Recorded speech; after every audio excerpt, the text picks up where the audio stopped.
Hello and welcome back to the Haven Homestead Podcast, where we learn and grow together on our way to living more sustainable lives. My name is Chris, and today we are on episode 11, and our topic is on veggies that are ultra hardy. So what got me started on this topic was I went to look up cold hardy vegetables, and one of the top responses on Google was from a website called Mother of Hubbard, and she had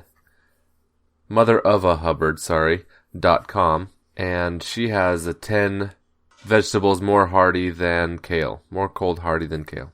I've used her list on some of these and also found some more from other places like Dave's Garden had some really good information, and we'll get into that here in a little bit, and where you can find some of these seeds we talk about. So the first variety I want to talk about, we're going to go with the roots, start with the root crop, and that would be carrots. Carrots are awesome, and they really gain their they set their sugars, I guess is what I'm trying to say, after the first frost. So it's important, if you grow them through the winter, to make sure that you plant them with enough time so that by the time the first few frosts come, that they are mature, and then they will last for a long time into the winter if you have mild winters like we have out here in western Washington. Although this last winter was long and colder than usual. So the tops of the carrots can handle some light frost, but the roots are really where you get the cold hardiness. If you're overwintering, if you're trying to keep them for as long as possible and eat them throughout the winter, then you're probably going to have to mulch over the carrot part, the orange part, the roots, after the tops die back. Now I'll tell you about a few of the varieties and what you can look at. So soil type is important with carrots. Carrots like to grow straight if the soil is right. If you have sandy, loose, nutrient-dense soil, then they will grow straight, and they will look like the ones you get in the store. But if you don't have that really sandy soil, they'll hit a rock and they'll fork, or if they're having a hard time with their roots penetrating through clay, then they will branch off, or if you have too much nitrogen, they'll look very hairy.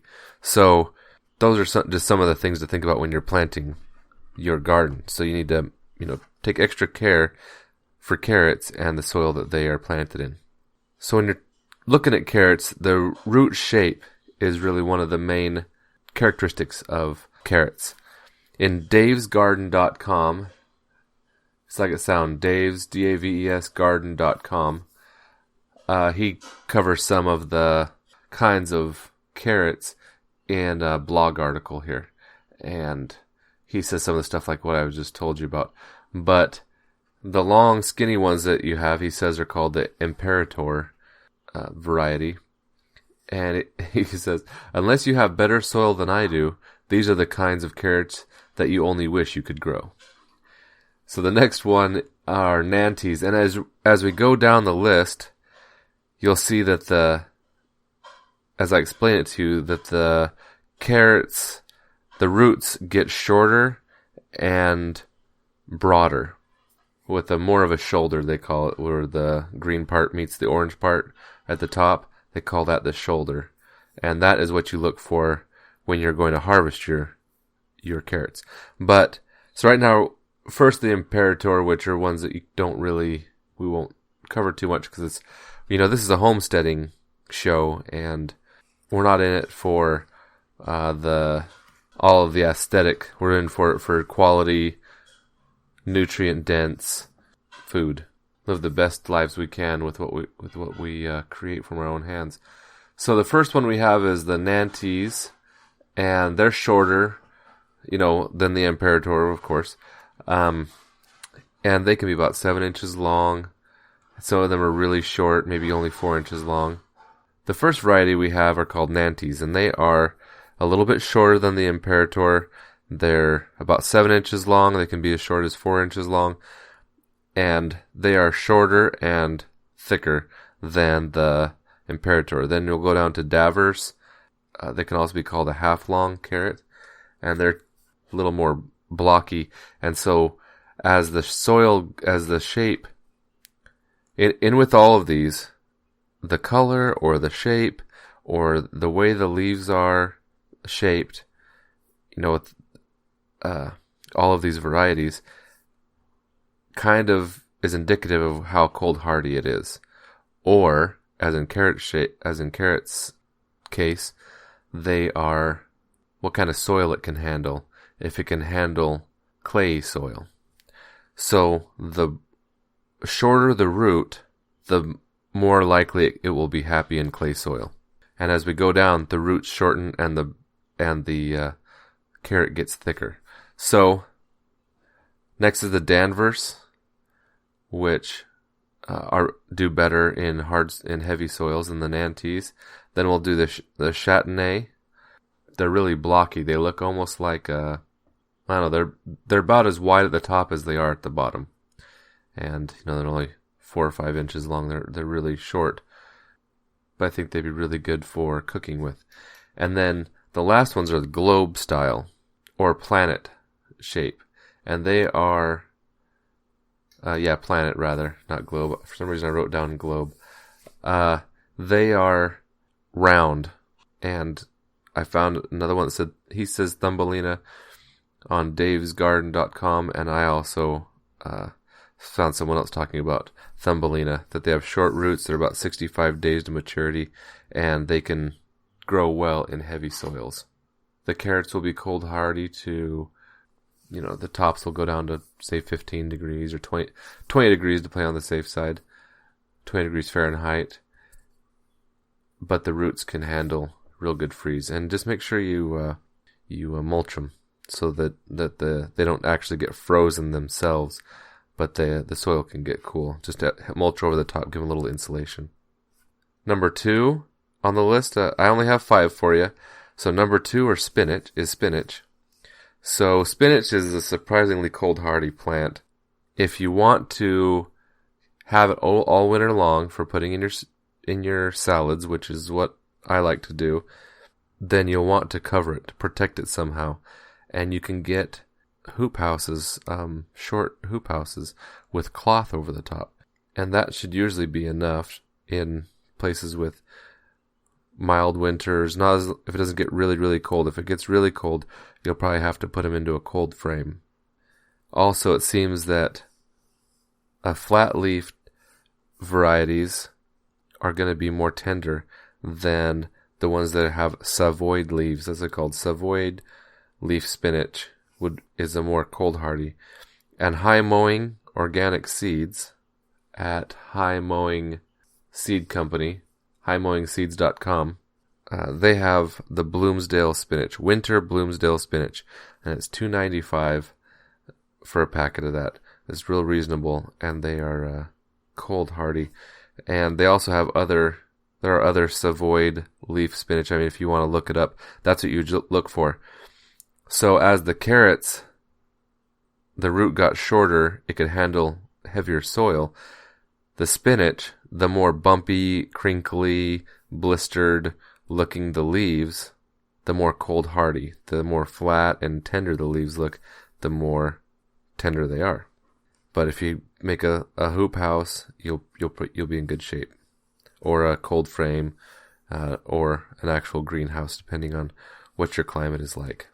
And they're relatively quick to growing. If you want only baby spinach, it seems like it's only less than a month.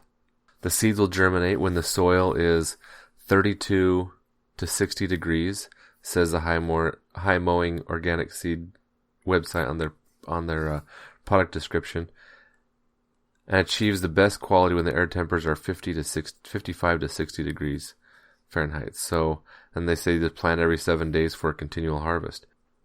So, as I was saying earlier, the baby spinach seems to take a lot less time to grow, and then if you want to wait for it to be fully mature, then it's going to be, like 2 months. So we'll move on to the next one on our list, which is Swiss chard. So Mother of a Hubbard says that the green or white varieties are more cold hardy. That kind of goes against the rule of thumb with the spinach.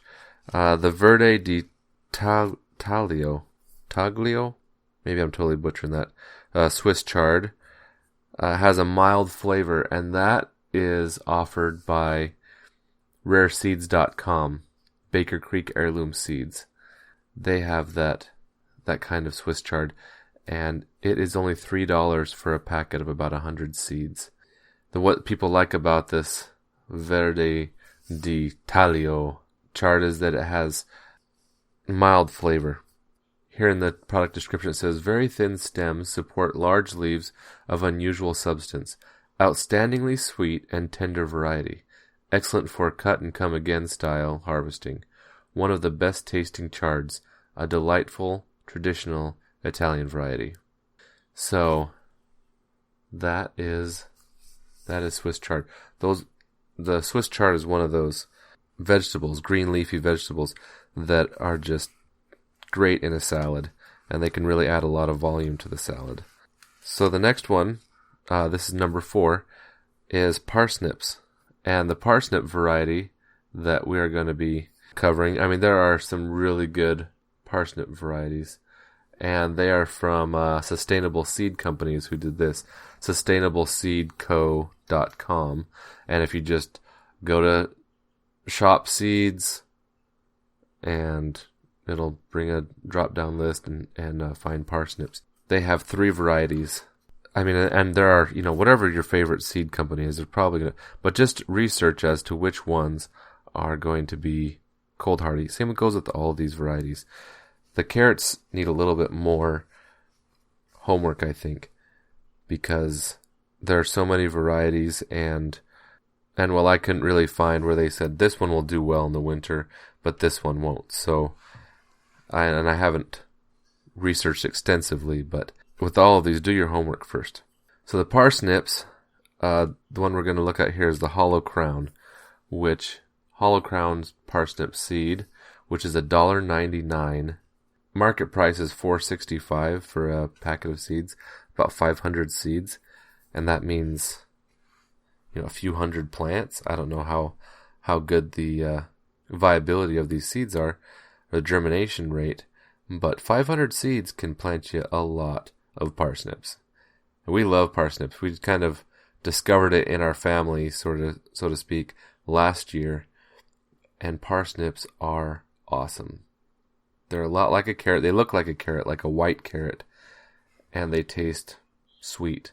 They're really nice with mashed potatoes, mashed up with mashed potatoes. I'll just tell you about what they said here on their product description here, again at Sustainable Seed Company. The hollow crown parsnip seed, 95 to 110 days, which is less than some of the other places. If it's you're a little colder of an environment, it could take up to 130 days or thereabouts. So plan on that and planning ahead so that you can have your variety ready through when you're ready to eat them. So the hollow crown parsnip was mentioned in D.M. Ferry's 1879 catalog, so it is definitely an heirloom seed. Very old heirloom parsnip with probably the best taste of all parsnips. Hollow crown produces a 12 to 14 inch tapering root that is 2 to 3 inches wide. Excellent roasted, a valuable winter food source. Best if eaten after the first frost, as this causes them to produce more sugar. And it says, this is kind of cool, unique to their site. It says, recommended by the following state universities or ag extension offices as a variety that performs well for their region. And it says Oregon on there. That's just kind of cool. Oregon's close, I guess, to us. I really like their company. Everything's well laid out, and their web pages are easy to navigate. And their prices, so market price is $4.65 for a packet, and their price is $1.99. That's pretty nice. You get a quarter pound, which is 20,000 seeds for $10. I don't know how much parsnips your family eats, but that's a dang long time of eating parsnips. The last one that we're going to talk about today is the leek. And as I mentioned with the other ones, looking at the structure of the root or the leaves will sometimes give you information on